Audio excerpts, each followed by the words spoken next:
আমার স্বামী বাড়িতে ছিল না, তাই আমি কাজের লোকের ঘরে গেলাম। কাজের লোকের সাথে রাতে ঘুমানোর সাথে সাথে কাজের লোক এমন একটা কাজ করল যে আমার অন্তরাত্মা কেঁপে উঠল। এই কাজের লোকটা অনেক রোমান্টিক ছিল দেখতে, যাকে আমার স্বামী কিছুক্ষণ আগে নিয়ে এসেছে।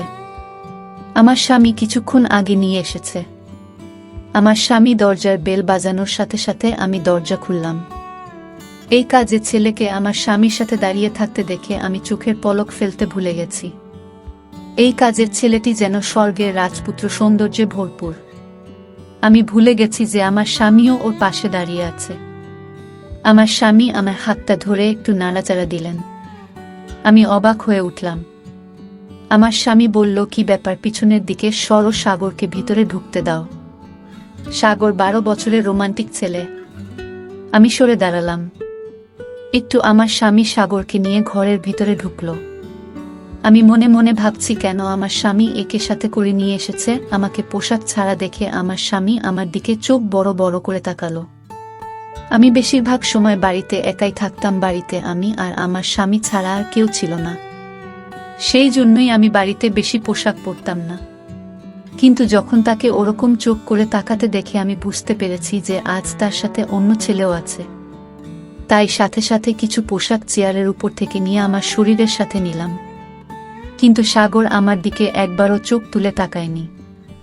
এখানে আসার পর থেকেই চোখ নামিয়ে দাঁড়িয়ে আছে। আমি আমার স্বামীকে জিজ্ঞাসা করলাম, কে এটা? সে বলল, এই ছেলে অসহায় সম্বলহীন, কিন্তু এই ছেলে সৎ এবং ভদ্র, সেজন্যই আমি একে বাড়িতে কাজের জন্য এনেছি। এই ছেলে তোমার সাথে ঘরের ছোটখাটো কাজ করে দেবে। যদিও আমার স্বামী এক যুবককে ঘরে এনেছে শুনে আমার মন খারাপের কথা ছিল, কিন্তু আমার মন খারাপ হয়নি। কেন আমি জানি না। আমার স্বামীর এই সিদ্ধান্তে আমি ভিতরে ভিতরে অনেক খুশি হয়েছি। তাই বললাম, এটা তুমি অনেক ভালো করেছ, কারণ ঘরের কাজ করতে আমার অনেক কষ্ট হয়ে যায়। তারপর যখন বাজার থেকে জিনিস কিনে আনতে হয় তখন তো ক্লান্ত হয়ে পড়ি। আমার স্বামী বলল, তাই তো একে এনেছি, যাতে তোমাকে বাইরে যেতে না হয়। বাইরের সব কাজ তাকে দিয়ে করিয়ে নিতে পারবে এবং বাড়ির ছোটখাটো কাজও এ করে দেবে। আমাদের বাড়িটা অনেক ছোট ছিল, তাই বাড়িতে কাজের লোক থাকার জন্য আলাদা ঘর ছিল না। কিন্তু আমার স্বামী এই ছেলেটির জন্য বাড়ির স্টোর রুম খালি করে দিয়েছে। আমার স্বামী সেখানে একটা খাট এনে রেখেছে এবং ফ্যানও দিয়েছে। আমার স্বামী একটি প্লেটে খাবার নিয়ে স্টোর রুমে ওকে খেতে দিয়ে এলো। আমার স্বামী আমাকে বলল, যখন কোনো কাজ থাকবে না তখন এক বাড়ির ভিতরে বেশি সময় থাকতে দেবে না, একে স্টোর রুমে থাকতে বলবে। আমি বললাম, ঠিক আছে। কেন জানি না, আমার ভিতরে অদ্ভুত চিন্তাভাবনা আসে, ফলে সারা রাত শান্তিতে ঘুমাতে পারিনি আমি। চোখ বন্ধ করলেই চোখের সামনে ভেসে ওঠে সাগর মুখটা। কেন জানি না, তবে আমার মন চাইছিল রাতটা তাড়াতাড়ি শেষ হয়ে যাক আর আমার স্বামী তার কাজে চলে যাক, আর আমি এই সাগরকে মন ভরে দেখি, যাকে এক পলক দেখে আমি পাগল হয়ে গেছি। যতটা সুন্দর এই ছেলে ছিল, আজ পর্যন্ত কোনো মেয়ের মুখও এত সুন্দর দেখিনি। এই কথাটা ভেবেই আমি অবাক হচ্ছিলাম যে এ কেমন অদ্ভুত ছেলে যে একবারও আমার দিকে চোখ তুলে তাকালো না। পরের দিন অনেক ভোরে ঘুম থেকে উঠে রান্নাঘরে গিয়ে নাস্তা তৈরি করছিলাম।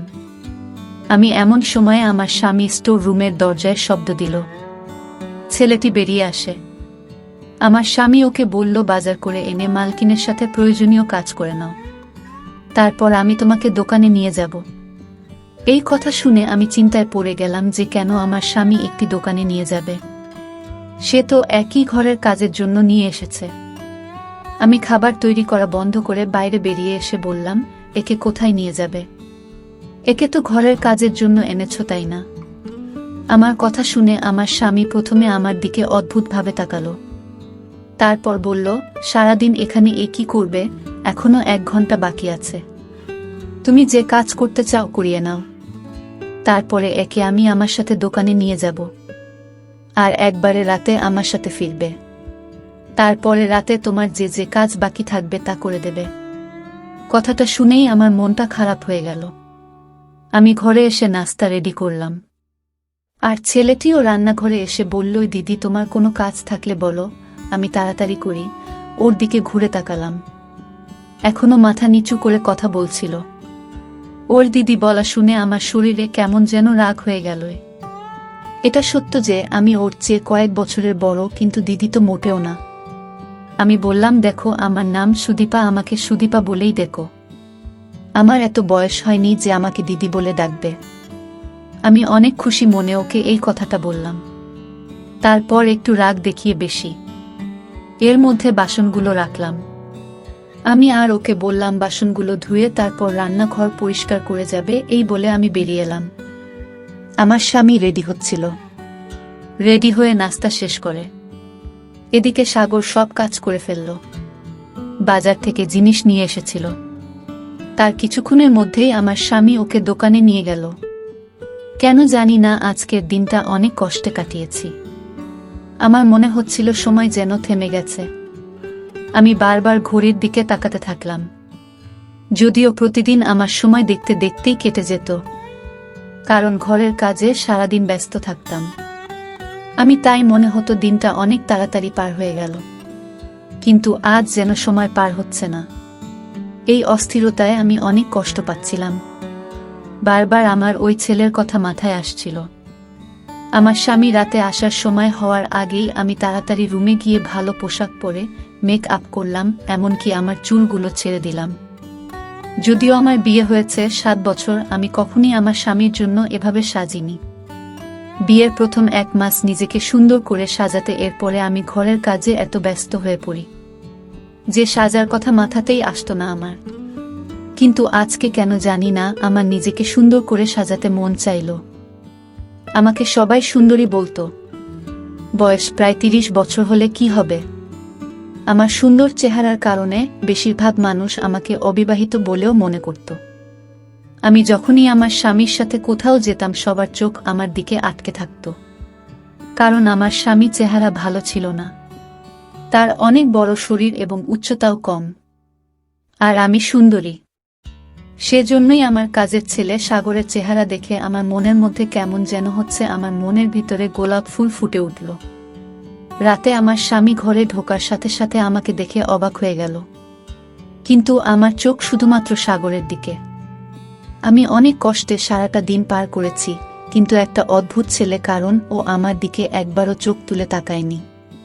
আর এটা আমাকে ভিতর ভিতর আরও কেমন করে তুলল। কিন্তু আমার স্বামী আমাকে দেখে অনেক খুশি। খাওয়া দাওয়ার পরে বলল, সুদীপা, চলো তোমাকে নিয়ে লং ড্রাইভে যাই। তোমাকে দেখতে অনেক সুন্দর মনে হচ্ছে। কিন্তু আমি তো তার জন্য সাজিনি।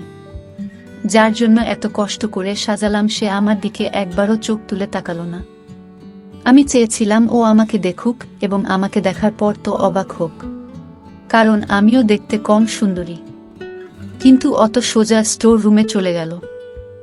আমি আমার স্বামীকে বললাম, আমার মাথা ব্যথা করছে, আমি কোথাও যেতে পারবো না। এই বলেই আমি আমার রুমে চলে এলাম। আমি হাতের চুড়িগুলো খুলে সামনে ড্রেসিং টেবিলে রাখলাম এবং মেকআপ তুলে পোশাক পরিবর্তন করে ফেললাম। আমি শুয়ে শুয়ে ভাবতে থাকলাম কিভাবে এই ছেলের মন জয় করব। আমার মাথায় একটা আইডিয়া এলো, তাই আমার স্বামীর ওঠার আগেই আমি ছাদে চলে গেলাম। ভিজে পোশাক শুকোতে দিতে গিয়ে ইচ্ছাকৃতভাবে আমার পা মুড়িয়ে নিলাম, আর ব্যালেন্স রাখতে না পেরে সিঁড়ি দিয়ে নিচে পড়ে গেলাম। আর আমার পা খারাপভাবে ব্যথা পেল। যা আমি ভেবেছিলাম ঘটনাটা তার বিপরীতে হয়ে গেল। আমি চিৎকার করে কাঁদতে থাকলাম। আমার স্বামী এবং সাগর দুজনেই ঘর থেকে দৌড়ে বেরিয়ে হলো। আমার স্বামী আমাকে ছাদের সিঁড়ির নিচে পড়ে থাকতে দেখে জিজ্ঞেস করলো, কি হয়েছে? আমি বললাম, আমার পা ভেঙে গেছে। সে আমাকে হাত ধরে দাঁড় করানোর চেষ্টা করলে আমি চিৎকার করে উঠলাম, আমি সত্যি সত্যি আমার পায়ের হাড় ভেঙে গিয়েছে। আমার স্বামী আমাকে উঠিয়ে গাড়িতে করে হাসপাতালে নিয়ে গেল। ডাক্তার আমাকে বললেন যে আমার পায়ের হাড় ভেঙে গেছে, তাই পায়ের উপরে প্লাস্টার দেওয়া হলো। আমাকে বাড়িতে এনে বিছানায় শুয়ে দিল। আমার স্বামী টেনশনে পড়ে গেলেন এবং বললেন, এখন আমি কিভাবে দোকানে যাব? সাগরকে দোকান চালাতে পাঠিয়ে দেয়। তারপরে আবার বললেন, সাগর দোকানে যাওয়ার কদিনই বা হলো, ও কি দোকান চালাতে পারবে? আমি আমার স্বামীকে বললাম, তুমি দোকানে যাও, সাগরকে এখানে রেখে যাও, আমার কিছু দরকার হলে ওকে বলবো। আমার স্বামীও রাজি হয়ে নিজের কাজে চলে গেল। আমি মনে মনে অনেক খুশি।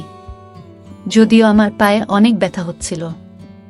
আমি পা নাড়াচাড়া করতে পারছিলাম না, কিন্তু আমার মনে শান্তি ছিল। অনেক স্বামী চলে যাওয়ার সাথে সাথে আমি সাগরকে ডাকলাম এবং আমার কিছু পোশাক খুলে সামনের সোফায় ফেলে দিলাম। সাগর আমার রুমে ঢোকার সাথে সাথেই নিচের দিকে তাকিয়ে বলল, বলুন। আমি চেয়েছিলাম ও আমাকে দেখুক, তাই আমি ওকে আমার কাছে আসতে বললাম। সাগর আমার কাছে এসে জিজ্ঞেস করল, বলুন কি বলবেন? আমি রান্না করতে পারি, তাই রান্না করে ফেলেছি। রান্নাঘর এবং ঘরও পরিষ্কার করে ফেলেছি। আমি ওকে বসতে বললাম। এটা শুনে ও আমার দিকে তাকালো এবং সাথে সাথে চোখ ফিরিয়ে নিল আর পা পিছিয়ে গেল আর বলল, কিছু প্রয়োজন হলে বলুন। ওর এই কথা শুনে আমি উপরে গিয়ে বললাম, আমার পায়ে অনেক ব্যথা আর রুমে বসে বোরিং হচ্ছি, বাইরে ব্যালকনিতে বসবো। তুমি আমাকে ধরে বাইরে নিয়ে বসিয়ে দাও। আমি চাইছিলাম ও আমার কাছে আসুক, কিন্তু ও এই কথা শুনে অবাক হয়ে বলল, আমি কাজ করতে পারবো না, রাতে স্যার এলে তবেই বের হতে পারবেন। এই বলেই রুম থেকে বেরিয়ে গেল। আমার অনেক রাগ হচ্ছিল যে ও নিজেকে কি ভাবে। আমি যতই ওর কাছে যাওয়ার চেষ্টা করছি, ও তো আমার থেকে দূরে পালাচ্ছিল। কিন্তু একদিন সুযোগ পেয়ে গেলাম। আমার স্বামী কাজের জন্য বাড়ি থেকে বের হয়েছে। অমনির সাথে সাথে ইচ্ছা করে এমনভাবে চিৎকার শুরু করলাম যেন আমি পড়ে গেছি। আমি খাট ধরে কোনো রকম মাটিতে বসলাম এবং এমন ভাব করলাম যেন বিছানা থেকে পড়ে গেছি। সাগর রুমে ঢোকার সাথে সাথে আমি কান্নার অভিনয় করতে থাকলাম। ও আমার কাছে এসে আমাকে পড়ে থাকতে দেখে ওকে বাধ্য হয়ে আমাকে ধরে উঠাতে হলো। যখন ও আমার হাত এবং আমার শরীরটা ধরে আমাকে ওঠানোর চেষ্টা করল, তখন আমার হৃদয়টা কেমন একটা করতে থাকলো। আমি অনেক খুশি। আমি তো এটাই চেয়েছিলাম। ও আমাকে বিছানায় বসিয়ে দিল। তারপর থেকে প্রতিদিন আমি এটাই করতে থাকলাম। আমি ওকে বারবার ডাকতাম, আরও আমাকে সাহায্য করতে বাধ্য হতো। আমি চেয়েছিলাম যে আমার ঘনিষ্ঠতা ওকে অস্থির করে তুলুক। যখন কোনো ছেলে একজন মহিলা এত কাছাকাছি থাকে, তখন তার মনে কিছু না কিছু সৃষ্টি হয়।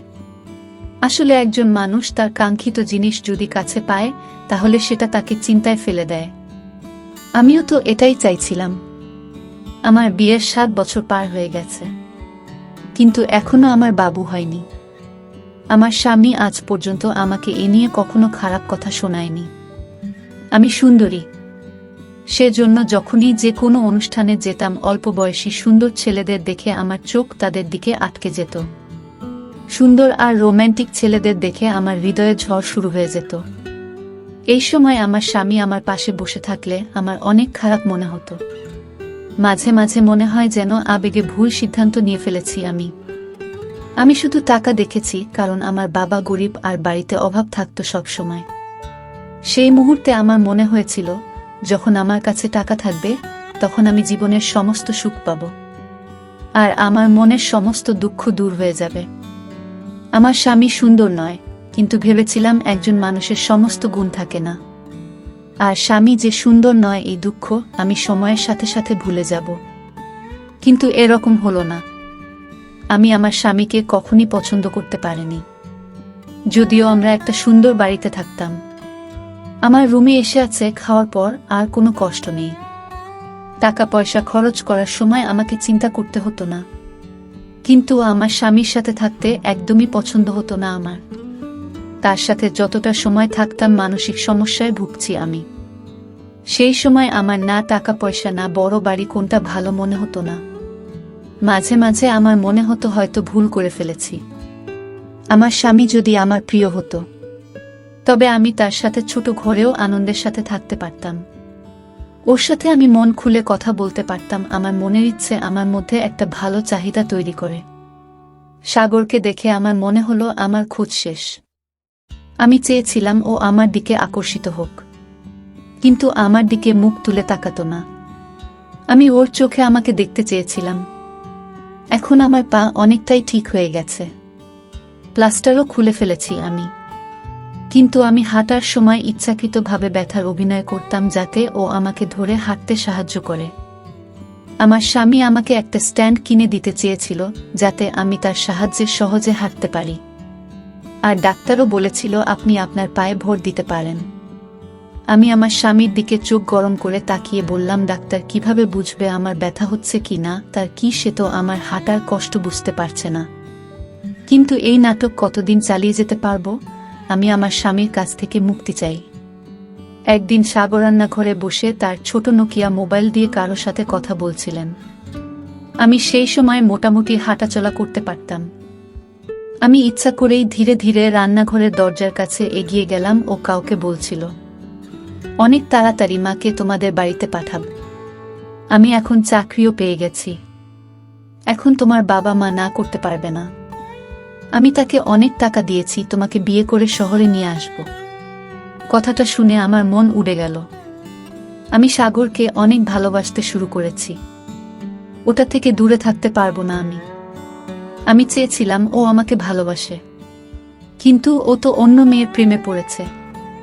আমি আস্তে আস্তে আমার রুমে এলাম। এই সময় আমার কিছুই ভালো মনে হচ্ছে না। আমার মনে হচ্ছিল মেয়েটা আমার সামনে এলে ওকে শেষ করে ফেলব। সাগর আমাকে ছাড়া অন্য কোনো মেয়েকে কিভাবে ভালোবাসতে পারে? আমি আয়নায় নিজেকে দেখলাম, আমি অনেক সুন্দরী। এটা কিভাবে সম্ভব যে সাগরের আমাকে ভালো লাগে না?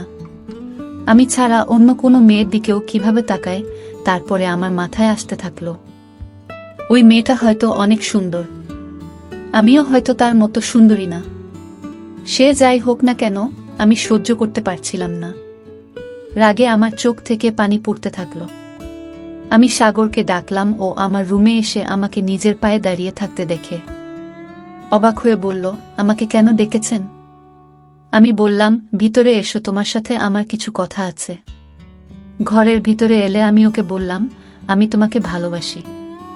ও আমার এই কথা শুনে আমার মুখের দিকে প্রথমে বারবার তাকালো, সেটাও খারাপ চোখে। ও বলল, এ কথা বলতে আপনার লজ্জা করে না? আমি বললাম, তুমি হলে এত সুন্দর, এতে আমার কোনো দোষ নেই। তারপর আমি আলমারি থেকে অনেক টাকা বের করে ওকে দিলাম। এত টাকা দেখে অবাক হয়ে গেল। আমি বললাম, আমি তোমাকে টাকা দিয়ে ভরিয়ে দেব যদি তুমি আমার ইচ্ছা পূরণ করো। আমি শুধু এই অবধি বলেছিলাম, তখন ও আমার মুখে একটা থাপ্পড় দিল এবং বলল, আমি মালিককে সব কথা বলে দেব যে আপনার চিন্তা ভাবনা কি। আমি আপনাকে সবসময় বড় দিদির মতো ভাবি, আর আপনার আমাকে নিয়ে এসব ভাবতে লজ্জা করে না। আমি ওর থাপ্পড়ে এতটা ব্যথা পাইনি যতটা ওর দিদি ডাকাতে পেয়েছি। আমি বললাম যে আমি তোমার দিদি না, আমি তোমাকে ভালোবাসি। তোমার প্রেমে এতটাই পাগল হয়ে গেছি যে যে কোনো মূল্যে তোমাকে পেতে চাই। আর তুমি যে মেয়েকে বিয়ে করার কথা বলছিলে, আমি তোমাকে তা করতে দেব না।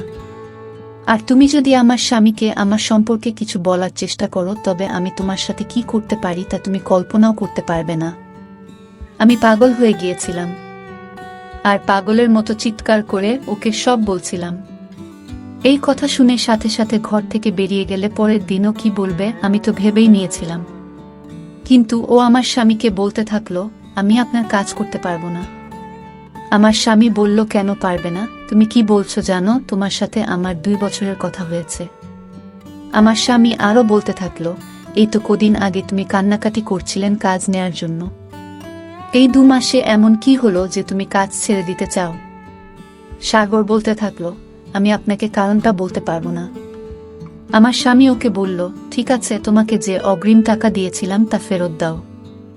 আমি তোমাকে কাজের জন্য 50,000 টাকা দিইনি যে তুমি 2 মাস পরে কাজ ছেড়ে চলে যাবে। তুমি অনেক ভালো ছেলে বলে তোমাকে আমি বাড়িতে রেখেছিলাম। তুমি বাড়িতে থাকলে আমার স্ত্রী নিরাপদে থাকবে, এটা আমি নিশ্চিত ছিলাম। সেজন্যই তোমাকে দেখেছিলাম। যাই হোক, কালকে শহরের বাইরে যাচ্ছি। 3 দিন পর ফিরব, সেজন্য তোমাকে 3 দিন ছুটি দিতে পারবো না। আমি ফিরে এলে চলে যেও, আর আমার টাকাও ফেরত চাই। আমার স্বামী 3 দিনের জন্য কোথাও যাবে। এটা শুনে আমি অনেক খুশি হলাম। এই 3 দিন আমি সাগরকে দিয়ে আমার ইচ্ছা পূরণ করতে পারবো। কিন্তু কথাটা শুনে সাগর অনেক টেনশনে পড়ে গেল। পরের দিন আমি আমার স্বামীর ব্যাগ গুছিয়ে দিলাম। আমার স্বামী যাওয়ার সময় আমাকে বলল, যে এর দিকে খেয়াল রেখো যেন পালিয়ে যেতে না পারে। পুরো 50,000 অগ্রিম দিয়েছি আমি। এর খুব প্রয়োজন ছিল। এর শ্বশুর তার মেয়ের বিয়ে অন্য কারো সাথে দিয়ে দিত, তাই 50,000 টাকা দিয়ে সেখানের বিয়ে পাকা করে আসে। এখন আমি বুঝতে পারছি কেন এ আমাদের এখানে কাজ করে। আমার স্বামী চলে গেল, আর সাগরও দোকানে চলে গেল। রাতে যখন সাগর বাড়ি ফিরে এলো তখন আমি সেজে ওর সামনে দাঁড়ালাম। আমাকে দেখে ওর মনোভাব পরিবর্তন হয়ে গেল। এরপর সোজা স্টোর রুমে গিয়ে ভিতর থেকে দরজা লাগিয়ে দিল। আমি এটা দেখে ওর উপরে রেগে গিয়ে বললাম, তাড়াতাড়ি দরজাটা খোলো। সাগর বলল, তুমি এখান থেকে যেতে পারো। আমি দরজা খুলব না। আমি অনেকক্ষণ ওর দরজার সামনে ছিলাম। তারপরে ক্লান্ত হয়ে ঘরে ফিরে এলাম। ওর উপর আমার অনেক রাগ হচ্ছিল। রাত 12টার দিকে আমার মাথায় হঠাৎ খেয়াল হলো যে আমার কাছে তো স্টোর রুমের চাবি আছে। আমি দেরাজ থেকে স্টোর রুমের চাবি বের করে অনেক আস্তে আস্তে স্টোর রুমের দরজা খুললাম। সামনের খাটের উপর মুখে চাদর দিয়ে সাগর ঘুমাচ্ছিল। আমি আস্তে আস্তে স্টোর রুমের দরজা বন্ধ করে ঘাটের উপরে ওর পাশে গিয়ে শুয়ে পড়লাম। ঘরে হালকা অন্ধকার ছিল। আমি ওকে ধরতেই যে শব্দ শুনলাম তা আমার মন কাঁপিয়ে দেওয়ার জন্য যথেষ্ট। আমি সাথে সাথে উঠে বসলাম। একটা টর্চের আলো আমার মুখের উপর পড়ল। তার আলোয় আমি দেখতে পেলাম যে লোকটা খাট দখল করে আছে সে আর কেউ না, আমার স্বামী। এটা দেখে আমি অবাক হয়ে গেলাম। আমার স্বামী বলল, সাগর আমাকে তোমার ব্যাপারে সব কথা বলেছে এবং আমি মিথ্যা বলেছিলাম যে আমি অন্য শহরে যাচ্ছি। আমি তোমার সত্যিটা দেখতে চেয়েছিলাম। আমি কাঁদতে থাকলাম। আমার স্বামীর সামনে আমার সব সত্যটা বেরিয়ে গেছে।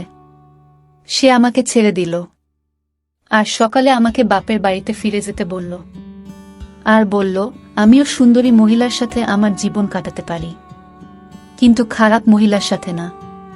একজন স্বামী তার স্ত্রীর শখ পূরণের জন্য সারাদিন কঠোর পরিশ্রম করে এবং সে স্ত্রীর কাছ থেকে বিশ্বস্ততা আশা করে, নইলে টাকা দিয়ে তো যে কোনো খারাপ মহিলা বিছানায় যেতে রাজি হয়ে যায়।